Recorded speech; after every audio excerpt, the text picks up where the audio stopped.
Hello, what is up mga ma'am, sir, ma'am? Ako po si Ralph Cifra, isang visual artist from Manila. And today we are going to unbox and review the SH Figuarts Spider-Man 2099, Spider-Man Across the Spider-Verse.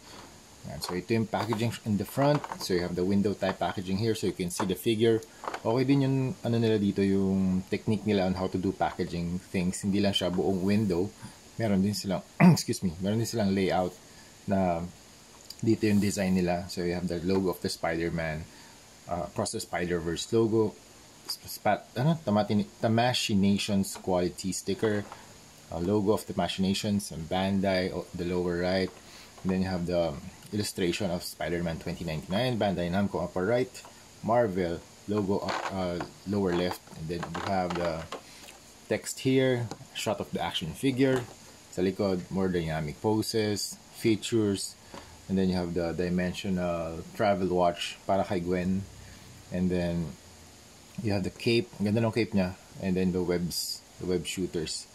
Choking hazard stickers. Okay, and then that's it. Okay, here's the figure. Ito yung mga accessories niya. Look at the cape. Super nice. You have the web pattern here sa inner side. Tapos medyo battle damage yung kanyang dito sa baba ng cape. Ganda ng pattern. Promise. Manalo. Tapos dito naman sa outer side or outer layer, translucent yung plastic. So nakikita pa rin yung pattern sa likod. Angas. Tapos pwede mo siya ipasok dito sa likod. You'll have binigyan ka nila ng tool para i-pick yung part niya sa back. And so this one, pick mo lang dito. Tama ba? Ito pala. Ito palang kabilang side. Mas matulis pala to. Ayan. Yun. Ayan. Tapos pwede na siya makabit sa likod ni Spider-Man 2099. There you go. Angas. Hindi lang siya hindi lang siya articulated or hindi siya bendable. Kaya ingat din kayo kasi baka mamaya maputol yung peg dito sa likod. Okay, so tanggalin muna natin so we can see the other accessories. We have the head sculpt. Zoom in natin head sculpt of Miguel O'Hara. Super cool. Yung art style nakuha pa rin dito since yung movie medyo cel shaded style. You have the thick eyebrows, medyo sleepy yung kanyang eyes. Ayan. Okay naman yung expression, very chiseled na chin and nose, cheekbones and chin din pala chiseled, very chiseled yung design. More on regular na mga shapes. Hindi siya, very gestural yung mga straight lines na ginamit dito. Ang ganda ng pagkaka-design sa, I really like the art style dun sa movie. Super cool. Very vibrant colors, textures, patterns, neons. Super nice. And then you have the hair, all black. Medyo, hindi naman siya super matalas. Pero ingat na lang din. Ay, medyo matalas tong naka-extend na bangs niya. Okay? Then you have the alt hands. You have the claws or the talons.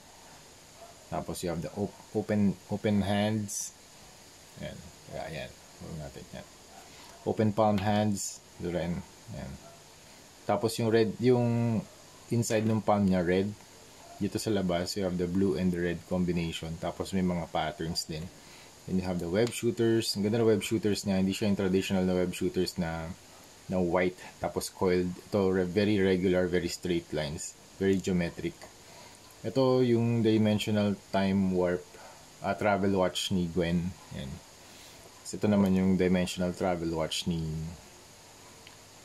Miguel O'Hara. Tapos, ito yung part na nasa likod niya. Kabit muna natin. Balik muna natin.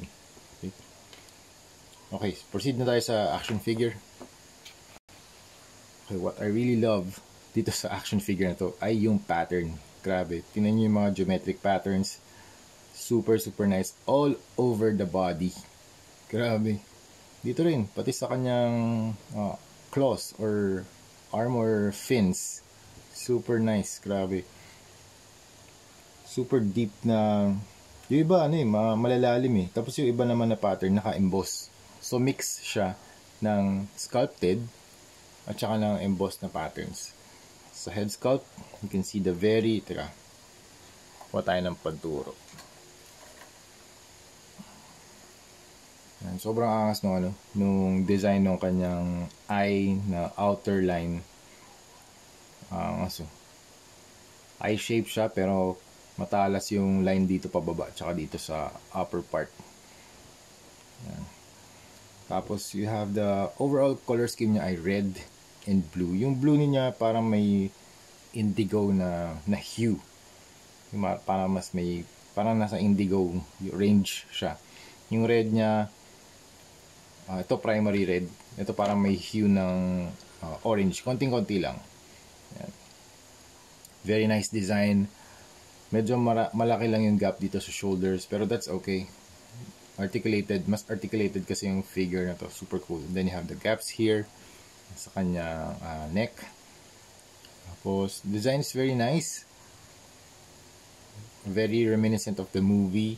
And the sculpt is very cool too. Wala namang masyado. Ito matalas lang. Ingat kayo dito. Medyo matalas siya. Wala naman siya mga knob marks or any extended na mga plastic na mga shavings or very smooth, very clean na design. Wala namang any level of weathering. Ganda ng texture, ganda ng pattern dito sa figure na to. Yun ang pinaka nagustuhan ko rito. You have the mix of embossed and sculpted. Paint application is very cool too. Wala namang mga lampas or faded na parts. Ito kasi ang painted dito, I think yung red. The whole thing is colored plastic na colored indigo, blue indigo. Materials, hard plastic. I think this is ABS. Proportion is very cool too. Just like in the movie. And accessories nga, napakita ko na ang height niya. Ano mga height nito?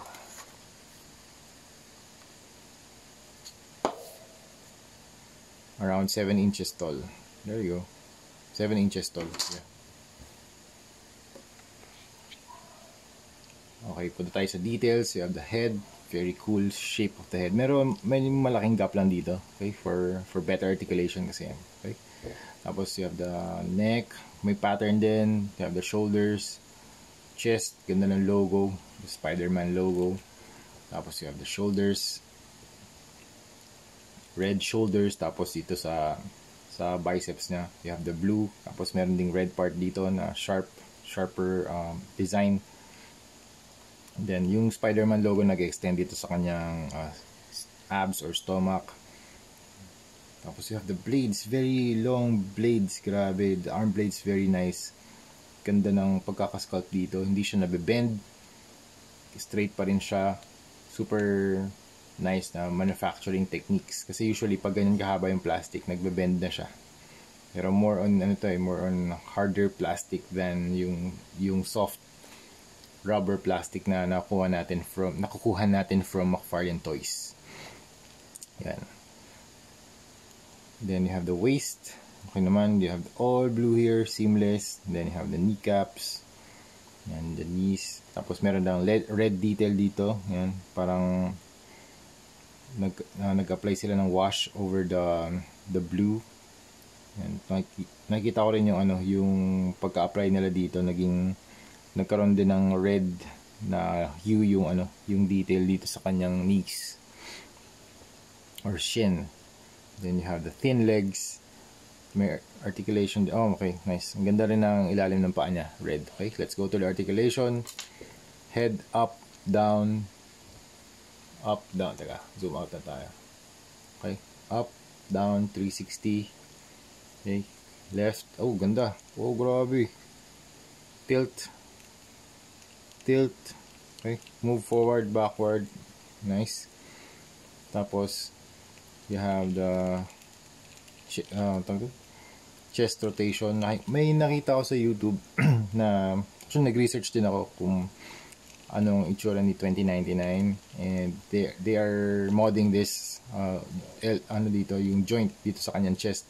So ipa-pop off lang to, tapos babalik ta rin yung peg para mayroon siyang better range of motion. Yan. Tapos sa shoulders naman, you have up, down, may rotation ba to? Yeah, rotation. Okay. Dahan-dahan lang din. Okay, rotate. 360. Okay. Wala namang problema. Then butterfly joints. Tapos rotation. Double jointed elbow. Ball joint na kamay. Ito walang rotation. Walang movement. Okay. Ab crunch. Okay. Up and down. 360 yung waist. Tama ba? 360. Hindi masyado. Up. Ano lang. Forward and backward lang. Okay. Tapos move side to side yung kanyang legs. Move forward. Move back. Ooh. Whoa. Nice. Double jointed knee and then ball joint sa paa to articulation. Overall, this is a very very nice action figure. Ang gagawin natin dito, i-customize na natin siya kaagad. Kaya ni-review ko na. And then, wow, grabe yung posing. Angas. Grabe yung daming pose na magagawa rito. Grabe yung back. Yung back leg. Grabe, angas. Sige, proceed na tayo sa customization. Pero grabe tong SHF na figure na to. Super super cool. So magandang i-add sa Spider-Man collection ninyo. Okay? So yun, thank you very much for watching and see you sa next video. Bye.